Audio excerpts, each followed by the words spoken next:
you tell us what's taking place today here at the Gilbert Building site? Today we're just continuing to remove some of the older equipment. The two elevators have to come out. They're from 1915. Of course, they don't work anymore. So that and the equipment from that was on top, the drawworks had to come out. We did that a couple weeks ago. Still in the process of trying to stabilize the building, get what's left of anything that was loose or just dangerous stuff that had to come out of there. What are the next steps in the restoration process for this building? Right now, we're pretty much done with the securement part of it and the demolition of what we have to get demolished out of there. It's a cleanup. We're still in the planning process. We're limited to how much we can do right now until we get approval from the Historic Commission. We're about to submit our Plan B, and once that gets approved by the Historic Commission, we can really go to work with the restoration of it. Is there a timetable for these next steps? Your Plan B, an estimated timetable for completion and opening the building? Well, right now we're going to finish securing the building. We are going to go ahead and try to roof it out just to get it dry, and probably start putting some windows in there. I think we've got a good enough idea of what we can do to get that much done and go forward. Once we get Plan B submitted and approved, we'll start the build out on it. The timetable is, be done with it this year, and people will be moving in by the end of this year. Tell us a little bit about yourself, your background, your business, Lone Star Rigging, and anything else that you would like the folks to know. Started out in the ironworking industry, worked for companies like Bechtel. Then I went to work for the crane rail industry, started my own company back when I was 28 in the rigging side of things. So we're a manufacturer of rigging. We supply all the crane companies, construction companies, pretty much nationwide. And got into this just out of care for the downtown Beaumont. Could you talk a little bit about your plans for the Gilbert Building? What is your vision for the space, the tenants, and what you would want the building to look like and be like? Well, the goal is to bring it back to the 1902 look. So back in 36, they modified it significantly, where they had the facade that you saw before the fire going around the front. We've removed all that, brought back the big 16-foot floors, and now we're in the process of the design element, and with the goal being to bring it back to what it looked like in 1902. How long have you been thinking about buying the Gilbert Building before you made the purchase? Is it something that you thought about for a while? Was it more of a short-term thought? What was the process behind this? It's just an evolving process. I've admired the building for years. It sat vacant, which I always thought was a shame. Then when the fire happened, one thing led to another. Walked the building.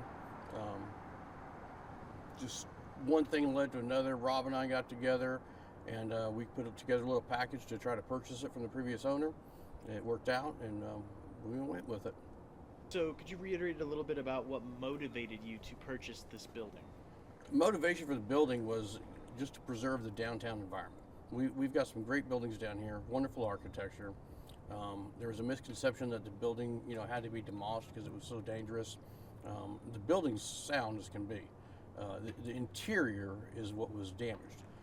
The wall, all the way around it, is solid as a rock. It's not as damaged structurally as you might think. The wood inside there was devastated. But the overall shell of the building is still very much intact. We just hated to see it go. This is one of about a dozen buildings down here that are left that really have some great architectural significance for the city and the history of Spindle Top to what it is today. What role do you think the building can play in overall development of downtown? Well, hopefully you can set an example of what you can do with one of these buildings. Instead of just leaving it to ruin, you go in there, renovate it, bring it up to code, maintain it the right way, treat your clients the right way, your tenants, and I think it can be thriving. There's plenty of interest for office space downtown and a nice historical looking building. This is one building, but you certainly must be aware of the bigger picture and how it fits in with restoring and maintaining other buildings to create a vibrant downtown. It does. Could you tell me a little bit more about that? Well, for downtown to work, you have to have a overall relationship, with the community around it. You can't just have people working down here. You have to have people living down here, entertaining down here, eating down here. This is a piece of that pie. But many of these buildings are going to have to get renovated. They don't need to be tore down. We don't need to build new, modern stuff when we can renovate some of this older stuff, in my opinion. The Jefferson County Historical Commission says this is a reminder that just because something is damaged doesn't mean it can't be brought back to life in a magnificent way. You clearly agree. Could you tell me a little more, reiterate a little bit on that fact? It's a good point. The buildings down here, to recreate new, would be astronomical in price. You've got some gems down here. I think for less than new construction costs, you couldn't rebuild it today for anything close to what would be reasonable. But restoration of them, you can bring out some good gems, and we're surrounded by several of them. From the Goodhue across the street to the Edson Hotel, or what was Edson Hotel, the Hotel Beaumont, McFadden building next to us, the Tonahue. We have a multitude of buildings down here that can bring some vibrancy back down to downtown Beaumont.